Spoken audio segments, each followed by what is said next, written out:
Salut à tous, bienvenue. Alors aujourd'hui, partie 2 de notre formation plan de coffrage par AutoCAD. Au programme, nous allons voir la conception et le prédimensionnement des poteaux. Alors c'est parti.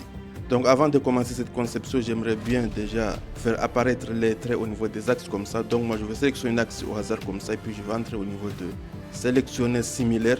Donc tous les axes sont sélectionnés comme ça et puis je vais entrer au niveau des propriétés. Voilà, propriétés, puis je vais changer l'échelle. Donc si j'ai 0 au niveau de l'échelle de type de ligne, donc je vais mettre soit 40 soit 45. Donc 40 c'est bon et puis entrer. Et puis vous allez voir que les traits au niveau des axes sont clairs maintenant. Donc maintenant que c'est fait, on va commencer à faire la conception. Déjà je vais commencer par activer le calque poteau, comme ça je vais chercher le calque poteau. Le calque poteau est là, je vais l'activer.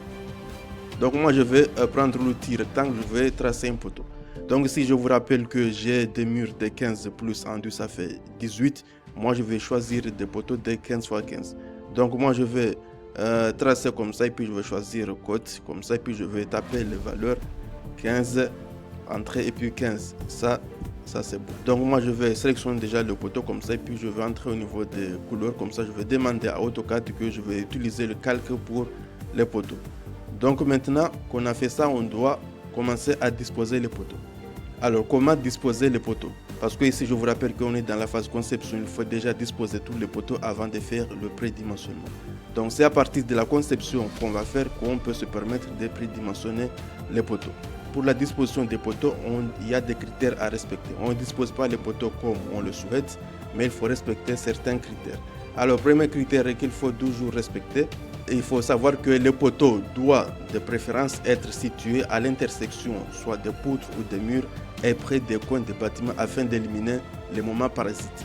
Donc à chaque fois que vous avez de l'intersection entre deux murs ou des poutres, il faut déjà positionner un poteau pour éliminer ces moments parasites-là. Deuxième critère qu'il faut respecter, il faut éviter les plus grands travers des poutres afin de réduire les moments de flexion produits et gagner au niveau des ferrages principaux.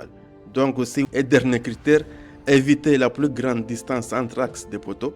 L'espacement des poteaux doit être considérablement réduit de sorte que la charge sur le poteau à chaque étage est moindre que la nécessité de grandes sections pour le poteau n'augmente pas. Donc c'est la même chose qu'on a dit précédemment. Ça parle toujours des travers, c'est-à-dire qu'il faut toujours réduire la distance entre axes. De préférence, on nous conseille de considérer des distances de 3 à 4 mètres ou 4 mètres 50 maximum. Mais si vous n'avez pas le choix, par exemple, des poteaux de parking, ça c'est notre histoire. Donc nous allons déjà sélectionner notre poteau comme ça et puis nous allons copier. Voilà, vous allez copier le poteau pour la disposition. Alors pour dispositionner le poteau, soit vous pouvez commencer à disposer le poteau du bas vers le haut, c'est-à-dire de RDC vers la terrasse, soit vous pouvez commencer de la terrasse vers le RDC. Moi, je conseille toujours de commencer la conception du haut vers le bas parce que plus vous allez descendre, plus le nombre de poteaux ont tendance à augmenter. Donc, c'est par expérience. Donc, déjà, nous allons commencer à disposer nos poteaux. Voilà le plancher terrasse qui est là. Donc, moi, je vais regarder au niveau des angles déjà. Par exemple, ici, je vais positionner un poteau juste là. Ici aussi, je dois positionner un poteau. Comme ça, j'aurai un poutre comme ça. Et puis ici, je vais au niveau de cet angle-là, je vais avoir un poteau là. Ici, je vais avoir un poteau là. Donc, ce poutre-là, ça s'aligne pour se croiser avec cette poutre. Alors, ici encore, je vais positionner un poteau au niveau de cet angle. Voilà, ici, je vais positionner un poteau, ici, un poteau. Donc, je vais avoir un poutre qui sera soutenu par 3 poteaux, comme vous voyez ici. Donc, ici, voilà, j'ai un arbre qui sera implanté ici sous forme de jardin. Donc ici, je vais avoir un poteau qui va être là comme ça. Et puis aussi, j'ai un poteau qui sera là. Ok, ça c'est parfait. Par contre, ici, on n'a pas mis un axe pour ce poutre-là. C'est la cage d'escalier, je vous rappelle. Donc, c'est pas grave. On va juste entrer au niveau de annoter comme ça. Et puis, on va chercher trait d'axe comme ça. Et puis, on va sélectionner les deux faces comme on l'a fait précédemment. Et puis, voilà. J'ai sélectionné le premier axe et la première face, deuxième face. Et puis, j'ai un axe qui est là. Donc ça c'est un axe qui sera juste temporaire, qui va nous permettre de positionner juste les poteaux. Et puis moi je vais tirer à droite, je vais aussi tirer cet axe à gauche comme ça. Et puis voilà, c'est bon. Maintenant je vais sélectionner juste le poteau en question. Et voilà le poteau qui est là. Puis voilà, je vais prendre aussi l'outil copier. Voilà, et puis je vais prendre un poteau qui est là, et puis je vais le positionner ici. Voilà, voilà, premier poteau, et puis deuxième poteau qui est là. Ça c'est bon, et puis on peut juste supprimer l'axe qu'on vient de mettre ici, parce qu'on a dit que ça c'est juste un axe qui sera ici temporaire. Donc maintenant là c'est bon. Alors même ici encore, on doit avoir des poteaux ici, donc moi je vais faire pareil au niveau de annoter comme ça, et puis je vais prendre le trait d'axe, et puis je vais sélectionner la première face, je vais sélectionner la deuxième face comme ça, et puis je vais sélectionner l'axe en question, et puis je vais tirer ça à droite, et puis je vais tirer aussi à gauche comme ça. Voilà, je tire ça vers jusqu'à la fin comme ça, et puis voilà, maintenant on est bon. Alors maintenant je vais prendre l'outil, je vais sélectionner le poteau, voilà, par exemple ce poteau là, et puis je vais entrer ici au niveau de copier, voilà, et puis je vais sélectionner le poteau. Voilà, le poteau est sélectionné, puis je vais le coller ici. Voilà, on a un premier poteau qui sera là. Alors ici, il y a le croisement entre ces deux poutres, donc moi je vais positionner un poteau là. Et puis ici, je vais aussi positionner un poteau juste quelque part là. Par contre, ici, ce sont des pergolas en béton armé qui seront disposés d'une manière verticale. Donc moi, je vais positionner juste un poteau là. Après, je vais aligner un poutre jusqu'à la fin auquel ces pergolas seront au milieu comme ça. Après, ça c'est mur entier qui sera jusqu'à là. Donc moi, je vais juste positionner un poteau au niveau de l'axe comme ça. Voilà. Par contre, de l'autre côté, ça c'est un demi-mur. Donc, on ne va pas positionner un poteau quelque part. Donc, on va supprimer l'axe en question. Et puis voilà, ça c'est fait. Donc, en quelques minutes, donc, vous avez vu qu'on a positionné tous nos poteaux. Maintenant qu'on a disposé tous les poteaux au niveau de la terrasse, qu'est-ce qu'on doit faire? Ce qu'on doit faire ici, je vais sélectionner un poteau. Voilà, un poteau au hasard comme ça. Voilà, le poteau. Et puis, je vais sélectionner similaire. Voilà, sélectionner similaire comme ça, et puis tous les poteaux sont sélectionnés. Donc moi je vais prendre l'outil copier comme ça, et puis je vais sélectionner sur le poteau, et puis je vais le coller ici. Voilà, donc j'ai collé le poteau ici sur le plan R+2. Donc je vais regarder que est-ce qu'il n'y a pas de décalage entre le mur et le poteau au niveau du deuxième niveau. Donc je vois que c'est parfait, tout va bien.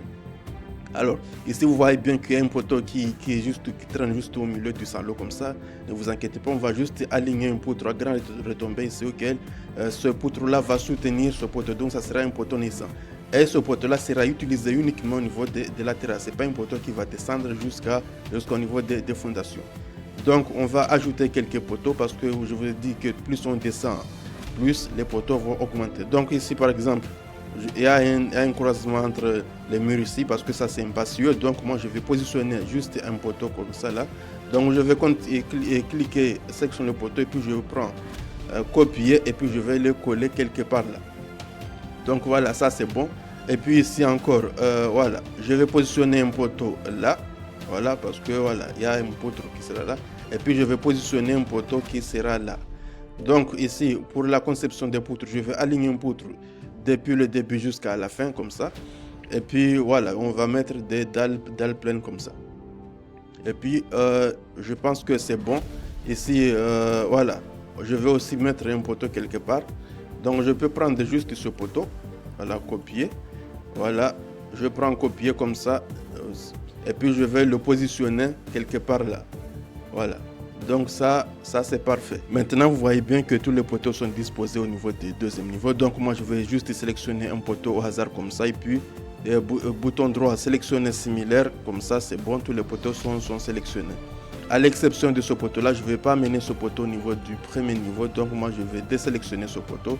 Et puis, vous voyez que les poteaux de la terrasse aussi sont sélectionnés comme ça. Donc moi, je vais maintenir le bouton Shift comme ça. Et puis, sélectionner ce plan. Tous les poteaux sont désélectionnés. Donc même ce poteau qui traîne là, moi je vais sélectionner ça. Et puis je vais prendre l'outil copier comme ça. Et puis je vais cliquer ici au niveau du point de base. Et puis je vais le coller au niveau du premier niveau. Voilà. C'est-à-dire le premier étage. Donc voilà. Je vais regarder aussi si tout est respecté ici. Ok, je vois que tout est respecté là. Donc ça c'est bon. Ok. Jusque là, ça c'est bon.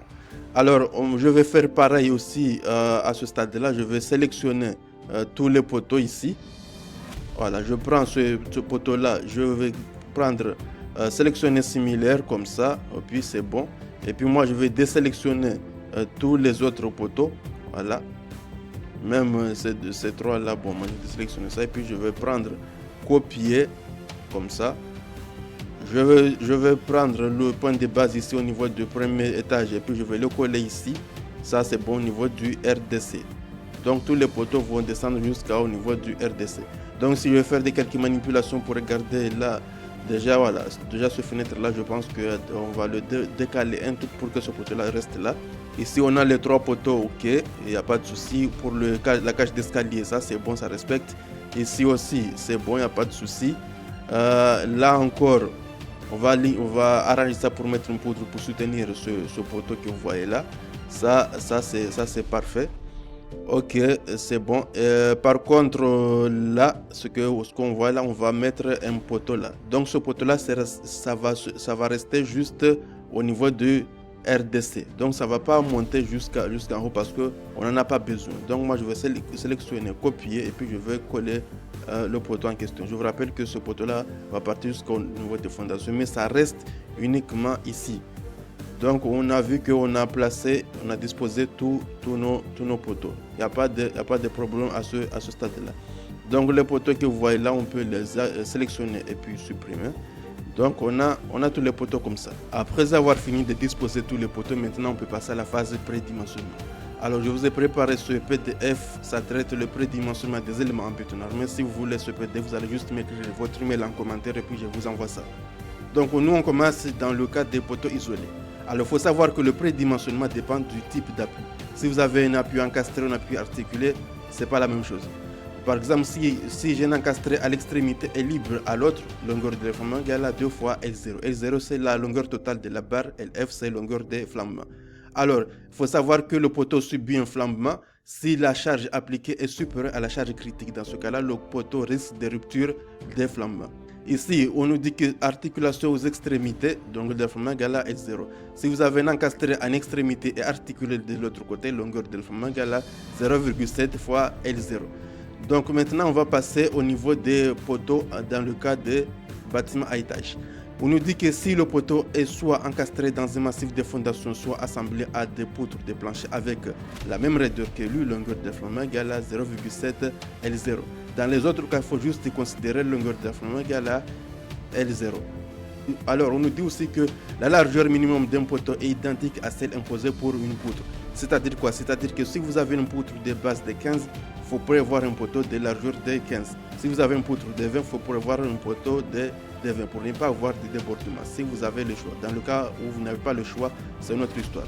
Alors, on peut parler aussi des conditions de lancement. Alors ici, je vous rappelle aussi que longueur de flambement mesure la partie du poteau susceptible de flamber selon les conditions d'appui, bien sûr. Par contre, le lancement, c'est un indicateur d'appui qui compare la hauteur utile du poteau à ses dimensions transversales, c'est-à-dire plus le poteau est élancé, plus il est fragile au flambement. Donc ici, on nous dit que le lancement maximum autorisé pour un poteau, c'est toujours 70. Mais si vous voulez faire des économies au niveau des ferraillages, donc vous pouvez choisir un lancement de 70. Alors ça résume dans ce tableau-là.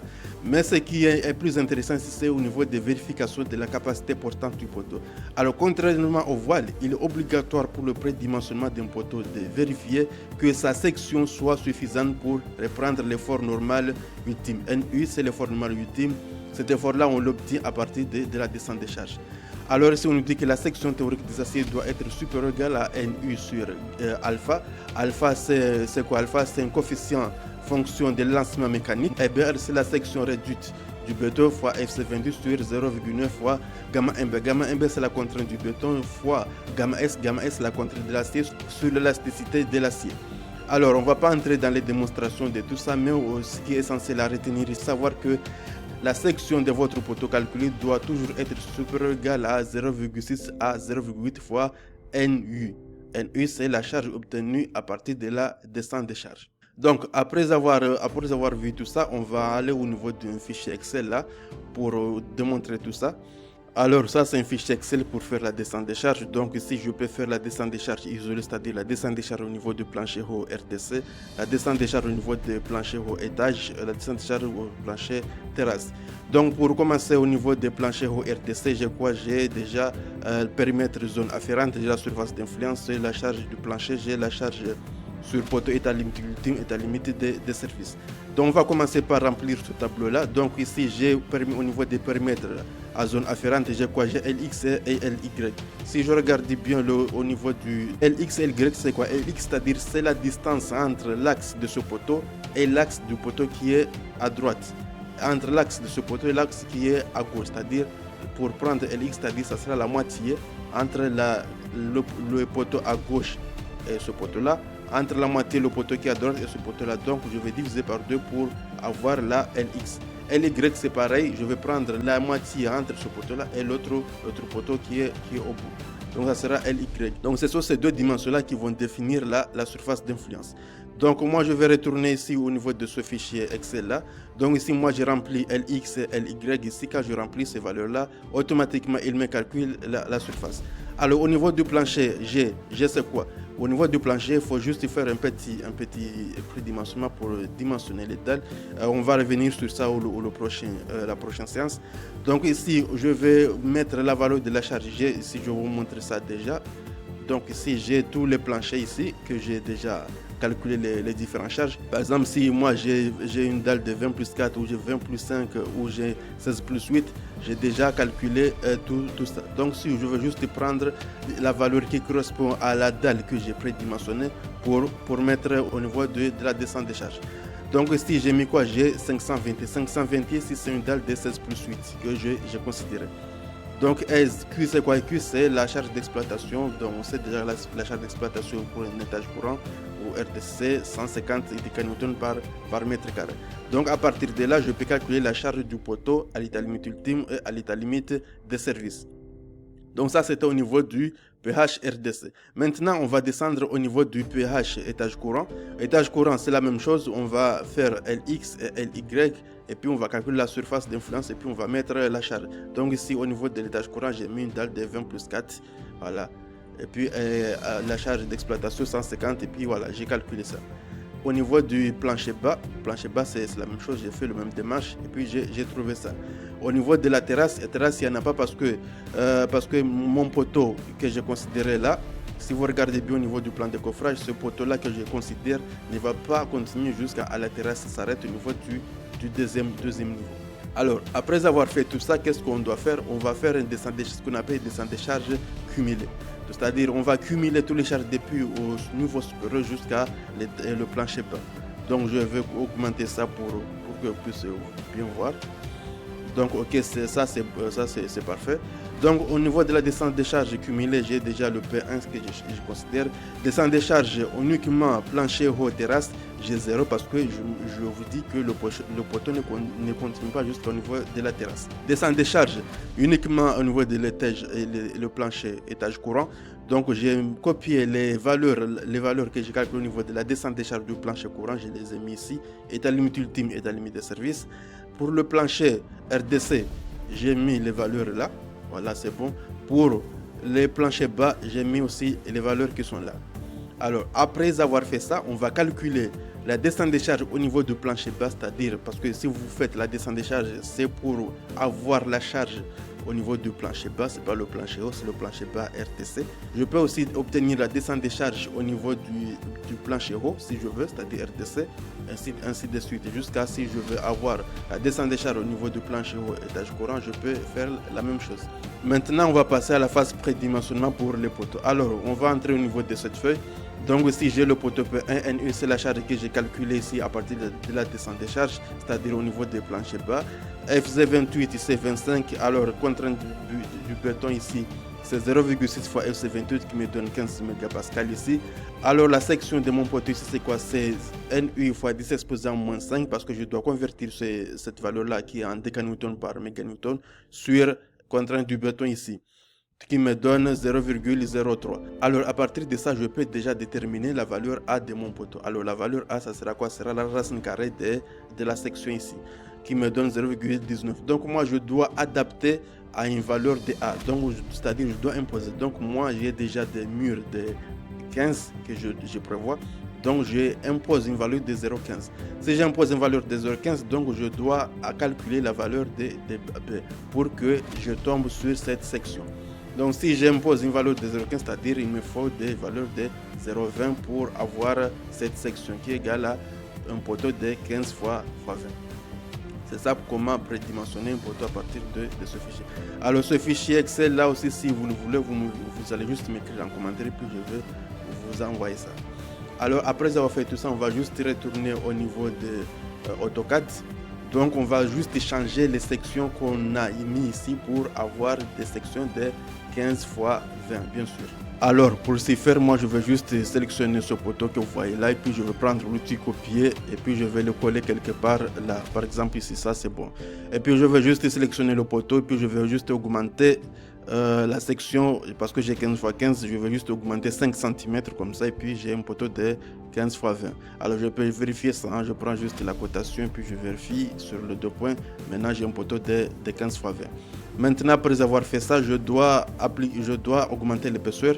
Donc je vais sélectionner le poteau, je vais au niveau des propriétés comme ça.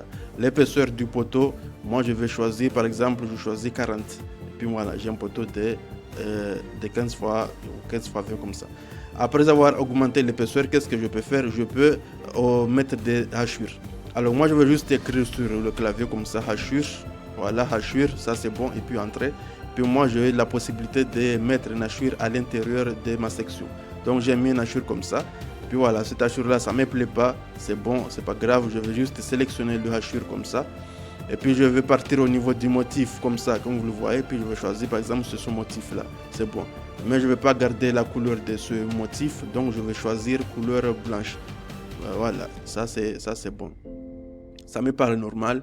Et puis voilà, c'est bon. Maintenant, qu'est-ce qu'il me reste à faire? C'est de prendre ce poteau de 15 x 20 et puis le copier partout au niveau de ma conception. Donc moi, je vais prendre ça. Je vais commencer déjà au niveau du plancher terrasse comme ça. Et puis je vais me mettre comme ça. Donc par exemple, ici j'ai un poteau, c'est bon. Ici aussi j'ai un poteau. Voilà, moi je vais le disposer comme ça. Alors pour la disposer des poteaux, il faut tenir compte de l'orientation, hein. Par exemple ici, moi j'ai une poutre qui va s'appuyer comme ça. Il y aura une autre poutre qui va s'appuyer comme ça. Alors quant à moi, je vais continuer à mettre en place tous les poteaux là.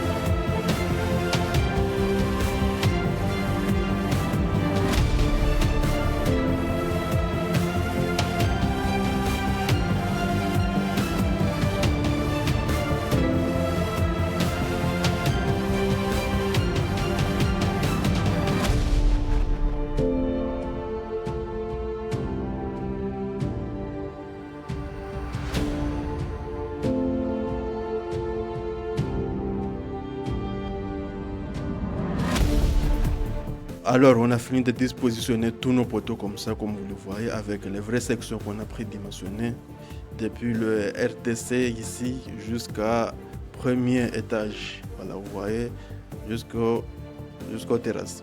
Quant à moi, je vous dis merci d'avoir suivi cette vidéo. On se donne rendez-vous très rapidement pour la partie consacrée à la conception des poutres. Merci.